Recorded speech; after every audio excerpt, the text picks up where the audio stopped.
when the COVID vaccine was deployed, completely the wrong way, by the way, and everybody started becoming mistrustful of it, and I started hearing more anti-vax talk about that COVID vaccine, I knew that it was going to get twisted and lumped into anti-vax in general and anti the good, helpful, preventative, life-saving vaccines. And I was right.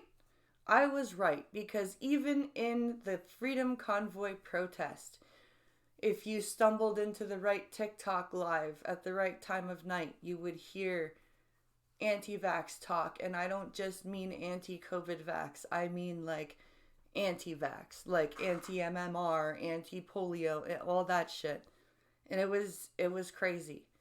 And now, with this article that I will be posting in the description of this video, Dr. Kieran Moore, the Chief Medical Officer of Ontario, has come out and said, be prepared for a measles outbreak. Be prepared for an uptick in measles cases, because people are just not vaccinating anymore.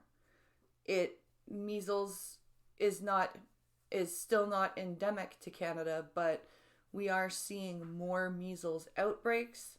There are currently 4 cases in Ontario right now. I think there's 2 in Alberta, the article said. They're all related to people traveling to other countries and not vaccinating before they travel. Either not getting their boosters, or they are all just not vaccinated as kids. They're young kids, and there's an infant right now in the hospital with measles. And that hits close to home for me, because I lost my sight due to a measles infection. It started as a measles infection and developed into a secondary viral infection. But yeah, that was the trigger for what took my sight.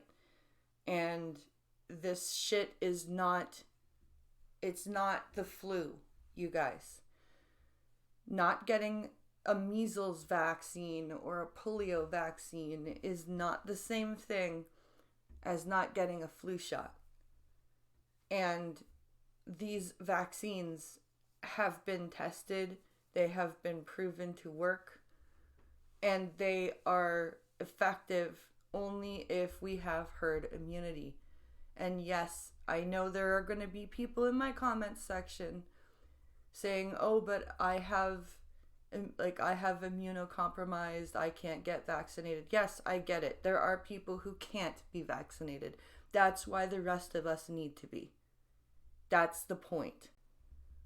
And all of these people that still, for some reason, cling to Andrew Wakefield, even though he's been debunked, and cling to all these nonsensical anti-science crap in the name of freedom. Well, I'm sorry, but you can't be free if you're dead. You can't be free if you have to have a freaking breathing apparatus because you're paralyzed and you can't breathe. Your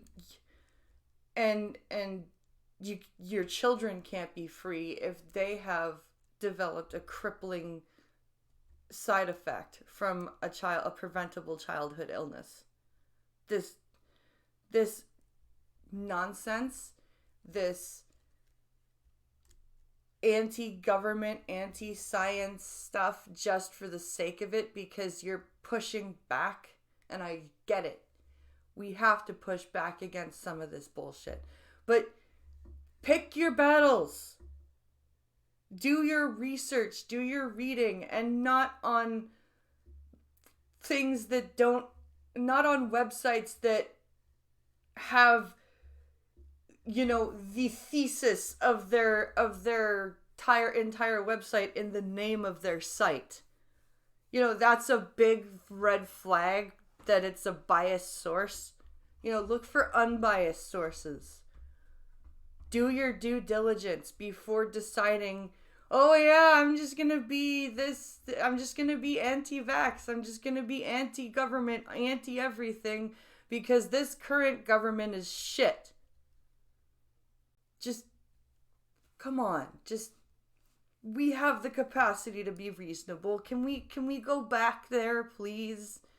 Can we please go back there? Like, share, and subscribe. Let me know what you think in the comments below, and I will see you in the next video.